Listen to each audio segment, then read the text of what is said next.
Today we have Kitt, the 20-year-old Norwegian fjord mare here. She's gonna demonstrate for us while we're putting on a neck collar harness. So when we're putting on a harness, typically we start with our neck wear. She has a neck collar harness, so we're gonna start with that, huh, Kitt? Her neck collar here has a pad in it. Without the pad, it's just a little bit too big, so this pad helps fill that space. Because the pad is here, so I'm gonna actually undo this and slide it up and over. Her head is too big for me to slide this up and over, even if I turn it upside down, because she's really wide between the eyes. So we are gonna, you can see this little latch here. We are gonna undo our little latch here. Boop. Pop that off. Widen it just a little bit. And take off our halter. Hand on both sides. Present it. Oh, you're a good girl. Sorry, babes. Oh, yes, good girl. I know. So we're going to push the neck collar in position. What happens with these is that I have to widen it a little bit to get it over her head, because again, she's got a wide head. So these are going to pull out of position a little bit. That's going to cause this up here to actually widen, and I'm going to have to pull these down just a little bit. I'm going to more on the outside than, there we go. And then we rebuckle our neck collar. Boop. There we go. So if you have a harness pad like this, keep in mind that if you have to undo your buckle or your clasp up here, you will have to pull the pad down back into position. So her harness here, it's a modified parade farm harness. So she has the hames here. They're bolt-on style, that there's no buckle, so they go straight on. And then typically with these harnesses, you have just a back pad, but she has a full saddle. And what I had done with her saddle is, if I kind of zoom in here, is I had these pieces put on so that the straps here could run through, because if I didn't, we have our top of our turnback strap here. This is kind of a draft style spider, and it's called a spider because it, you know, it doesn't have 8 limbs, but it does have 5 here sticking off the top. And if I didn't get this style of terret on my saddle, I would have had to completely, basically get a whole new harness, and all I wanted to replace was the back pad. So I had, this was a Camptown saddle that they made for me, and I believe Yanni's will also do this. You can ask if you have this old style of, well, it's not necessarily old style, but this style of farm harness, and you want to replace it with an actual saddle, just contact the harness maker and see if they can do the style of terret on it. Anyways, so because this is a whole unit, I am going to, you don't necessarily have to put the breeching up on your shoulder, but you can. I'm going to put the breeching up, put the hip strap up, put the saddle up, and then I've got 2 hands, one for each hame, and this is how it's going to go on her. I am currently on the wrong side for this. I should have put it on my other shoulder, so we're going to go around. Always take your hames, put them in front of the neck collar. What this does is it prevents you from having to pull the whole harness forward. If you put them behind the neck collar, because again, these hames are connected all the way to the breeching. If you put them behind the neck collar, you have to do a lot of work to pull it all the way forward. If your hames are not connected to the breeching, you can just set them in the hame bed, connect them, and you're good to go. But with this style of harness, because we are connected all the way down, put the pad over, we want to put the hames in front. So with the breeching, I usually just set it up on the hip. Again, if I were to push this breeching down, it makes it more difficult to manage the front end. Hi, Kitt. So we're going to take our hames,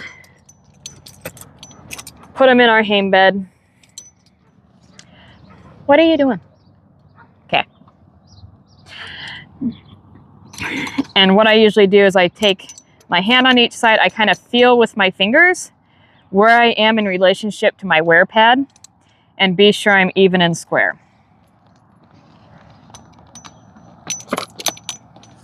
Double check that. Now, this hame strap's nice because if you can see, it's got a nice little hook right there. That way, when I snug this down, I don't have to worry about my buckle moving.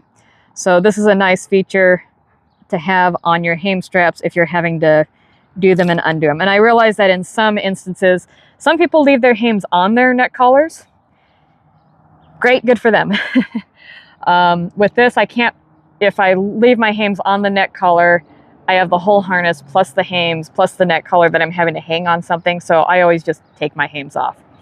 So grab there. I brace one hand against the neck collar and basically stay over there, Kit. Pull it as tight as I can, buckle it up. Go through our keeper.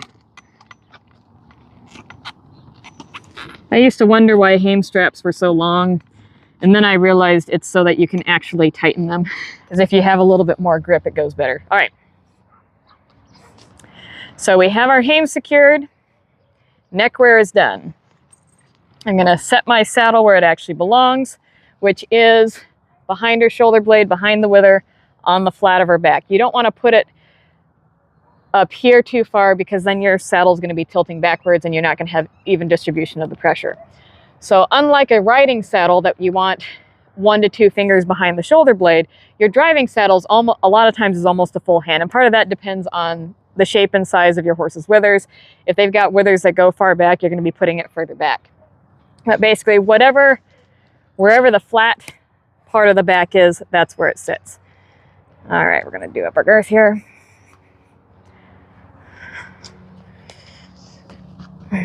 I like using my foot to grab it so I don't have to stick my head under there.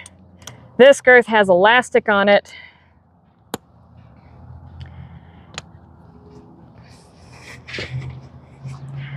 And typically, so far as the fit goes, you want a flat hand, able to fit under there, and that's plenty tight. So next step is going to be pulling our breeching down. You can kind of see again as I pull this down, it is attached to the hames. So had I pulled this down first, I would have pulled my hames back and then it would have been much harder to get my hames in position. So we're going to take her tail up and sideways out of there.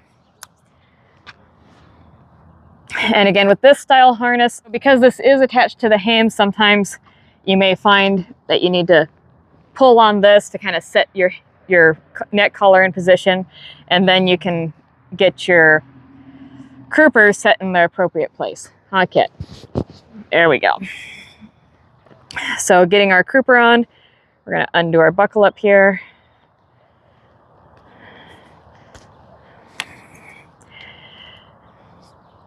Anytime we mess with the tail and the crupper, I always want to have my hand on the buckle. So I'm going to reach under her tail here. Hand goes on the buckle, lift, slide it underneath there. On colder days, especially if you're using a synthetic crupper, you may want to warm it up a little bit. There we go, crupper on. Next step is going to be the bridle. So I'm going to move her around here. All right, so getting her bridle on, I'm just going to throw the lead rope over her neck for a moment. We're going to undo our knot. I always like to re-secure the halter around the neck. That way they're still secured one way before I put the bridle on. For a short horse like her, I'm going to put my hand over her head. If she were tall, I'd put it under like this, but she is not. So we're going to hand it to myself. I'm going to use my hand to kind of spread out the bit and be sure my curb strap's out of the way. She's great about this. I basically just position the bit and pull up the bridle. I like doing my far ear first, and always fold your ears forward. Don't try to put the bridle behind the ears. Press that ear flat across her forehead. Grab your other ear flat across the forehead. Yep. There we go. And then get it secured. For her, especially with as thick as her mane is, I always have a bridle path trimmed.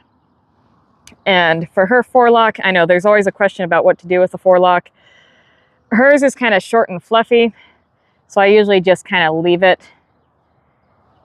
in the front between her eyes, underneath the brow band. If it were long enough, I might tuck it in behind here, but it's short and fluffy, so we just set it here. If I were to pull it out, it would stick out both sides and look really funny on either side of her winker stay. We have the gullet strap here, and normally I would not kneel down on the ground, but I want you guys to be able to see what's going on here. So I leave my noseband loose enough that I can fit 2 stacked fingers underneath the noseband. And also what it allows me to do is it allows me to leave my noseband on and put the bit on at the same time. And part of that is because I don't want to keep losing my gullet strap. So notice the gullet strap goes around the noseband, and if I leave my noseband together, then I don't have to worry about my gullet strap falling off. So I just put my throat latch through the gullet strap, be sure it's behind her jaw, and buckle it up.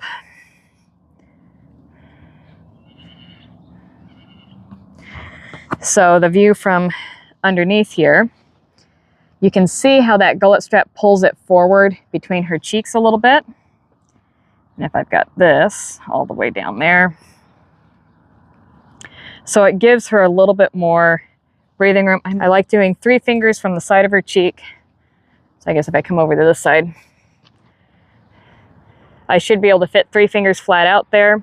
That usually gives them enough, and especially with the gullet strap on, which pulls the throat latch forward into her jaw groove, that's going to give her enough to breathe here. Hi, Kit.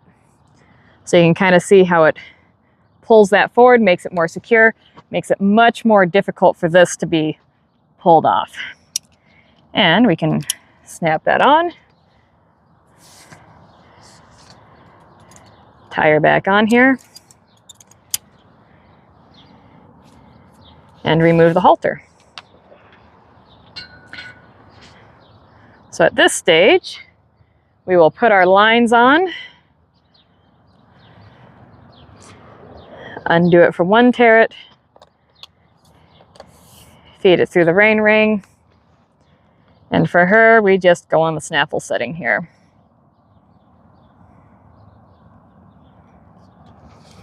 So we've got our lines done up on this side, undo our buckle,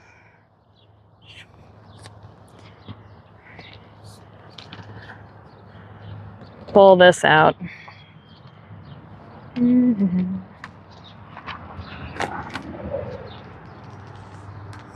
Be sure we're not tangled through anywhere.